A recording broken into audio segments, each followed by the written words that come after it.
Hey guys, welcome back. I hope you are having an amazing day. Let's get right into the stories. The first one is an entitled People Story. Losing Jim was the hardest thing I've ever been through. We had been together since high school and married for 20 years. He was the love of my life and my best friend. When he passed suddenly from a heart attack at only 42 years old, I didn't think I could go on. The only thing getting me through the grief was our beautiful daughter Hannah, who just turned 16. She was devastated to lose her daddy, and we leaned on each other for support.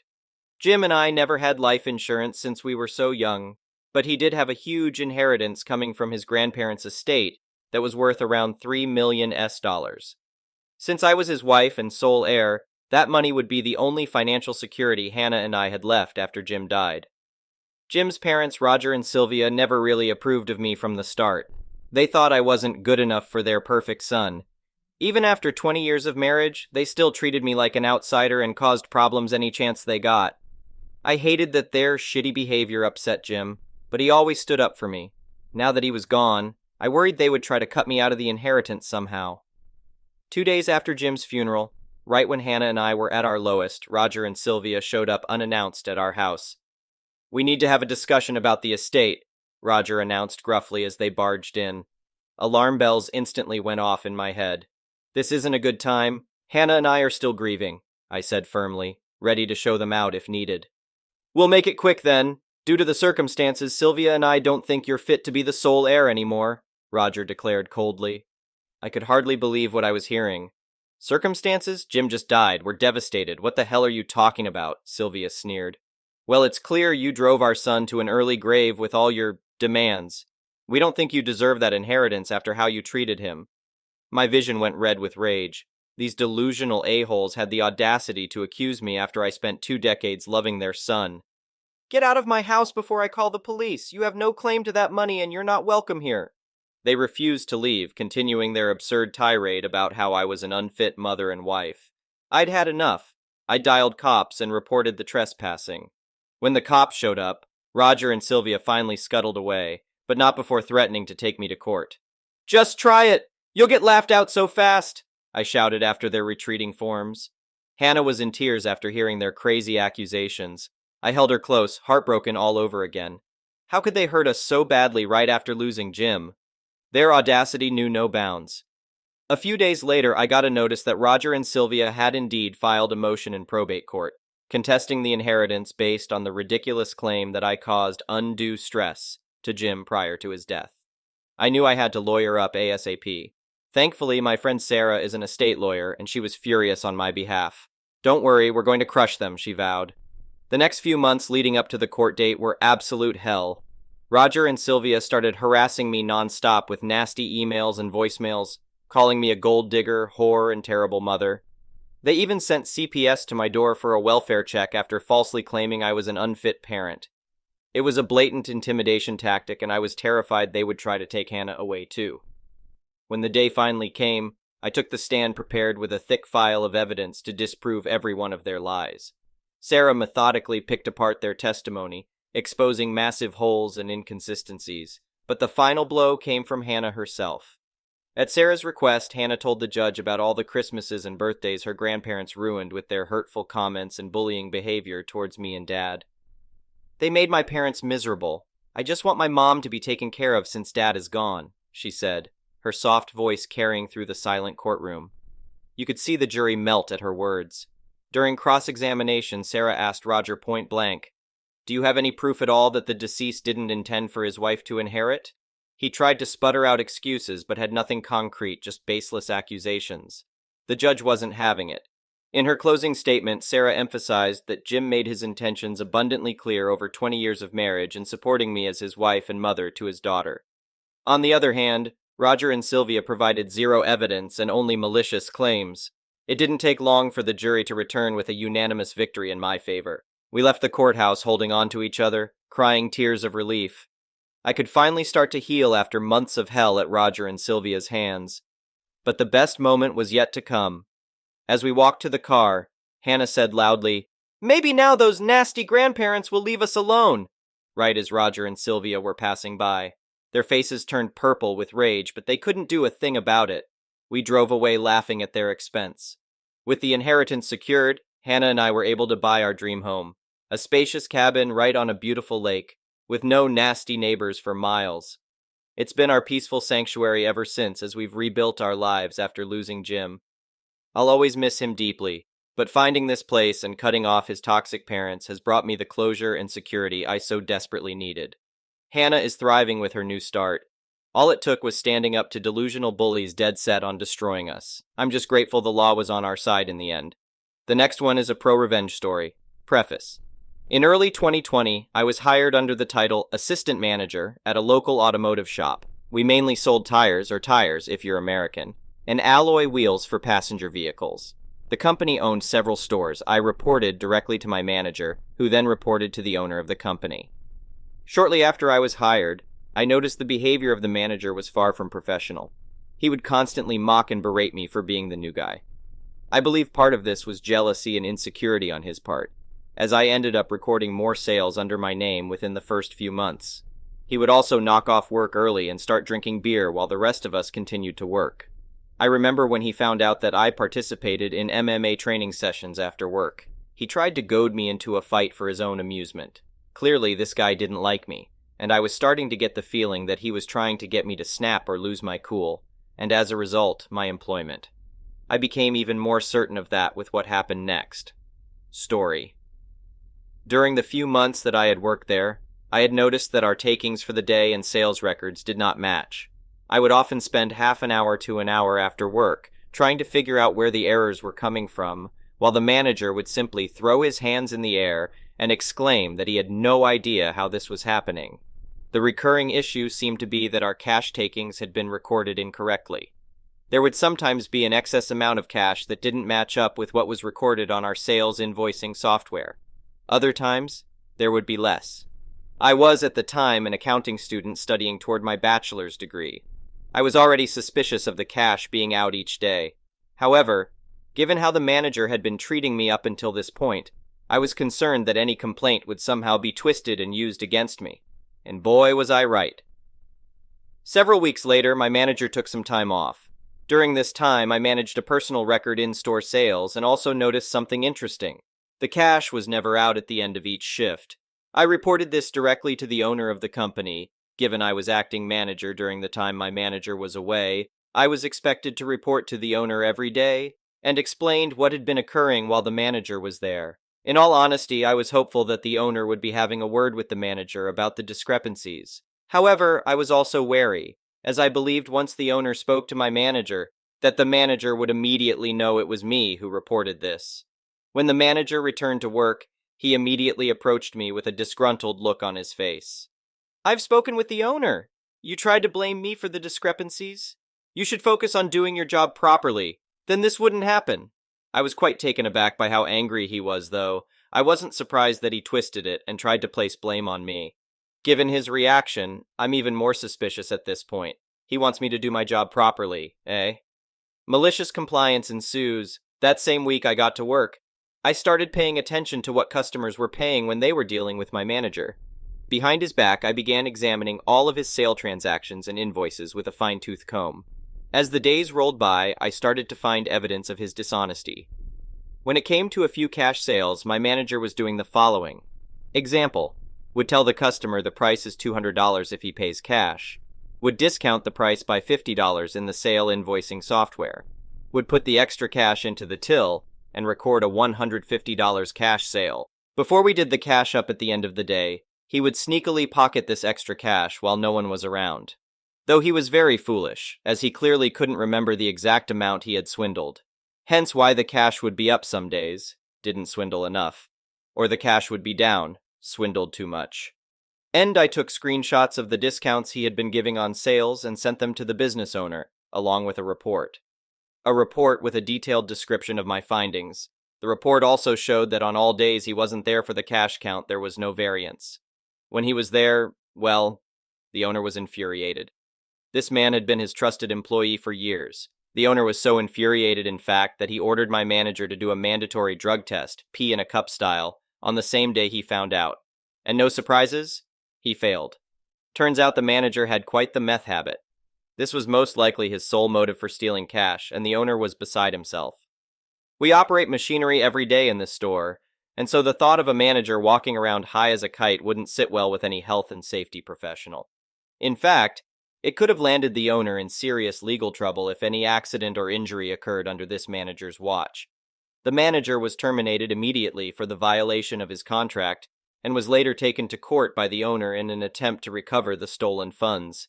The next one is a petty revenge story. Several years ago, my father-in-law was on a downward health slide, so my wife, our 2 kids, and I moved into his house to remodel it and help take care of him. The house had been gutted by fire about 20 years before and had sat in a state of, "we'll get to it," as he lived in the mother-in-law apartment attached to it. One of the first days I was there, the neighbor came up to me and started talking negatively. He thought I was the contractor, and he was basically telling me that the people here couldn't afford to pay me. I let it slide and didn't correct him. After all, I was the one doing the work. But after a few weeks, he saw me leaving for work and figured it out. I had a large dumpster brought in and placed on the lawn, as many do during a remodel. The lady I had dealt with to get it called me about an hour after it had been dropped off to say there had already been someone calling them to complain about it, but things were all handled properly. It was only there for a week and was picked up on the next trash cycle, but she still received calls daily. During this time, I found that his old recycling containers had been thrown over the fence with trash in them about a year or two before. So this person had been throwing trash into his sick, elderly neighbor's yard for who knows how long. And now it was my mess to deal with. Having had worse neighbors, I grew up next to a double murderer. I just put it all in the dumpster. I finished the remodel, cleaned up the yard, and even created a spot where I could park an old pickup and restore it with my father-in-law as a guide. 2 days after the truck showed up, city enforcement came by about a complaint regarding the truck being on an unimproved surface. So I improved the surface by adding gravel. They then came out a week or two later to make sure I had made the improvements. When the code enforcement officer let slip that the grumpy guy next door must really have it out for you, I realized I had had enough. I copied his business name and address off his truck. I went and got a $25 Visa gift card and set it up to donate $1 a month in his name, with his home address and business name and address attached to it, to the Church of Scientology. Sure, I was giving some money to a cult, but I felt it was worth it. Now I had no way of telling how well it worked, but he's moved since then. The new neighbor is super nice, and she has asked about the previous people being Scientologists, as she had received a couple of weird magazines and newsletters for the previous owners. I hope they still have his business address. The next one is a malicious compliance story. I work in a food catering place that can fulfill allergy-free requests. We have the expertise and care not to include allergic food, either as a hidden ingredient or by accidentally sharing contaminated utensils and pans while cooking. In our experience, the 4 most common allergies are peanuts, tree nuts, eggs, and milk. Cooking meals without these 4 ingredients will usually satisfy everyone at an event. We had a new client, a food allergy advocacy group. They ordered a large catering last month and didn't pay us since. We were out of pocket $2,000 and were considering legal action. This charity had the nerve to place another order with us, but this time a smaller one costing $450. The group asked for the meals to be nut-free vegan instead of nut/egg/milk-free, as this would ensure them a peanut, tree nut, egg, and milk-free event for cheaper, as they would avoid our additional allergy-free preparation fees. This was reckless behavior from the advocacy group, as the party attendees were most likely anaphylactic to milk and egg. Think deadly peanut allergies, but for dairy, milk, cheese, cream, and egg products instead. Had we not known they were a food allergy charity, then we would not have taken as much care in ensuring the meals were egg/dairy free, and would have just focused on the nut-free angle instead. There was one important thing the charity forgot. It's now possible to buy dairy made from lab-grown milk from yeast. The protein is identical to milk, but is technically vegan.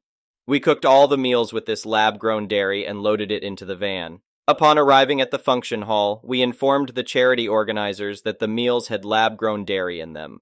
The charity owner started blasting off on how it was meant to be dairy-free and how they have people deathly allergic to milk at the event.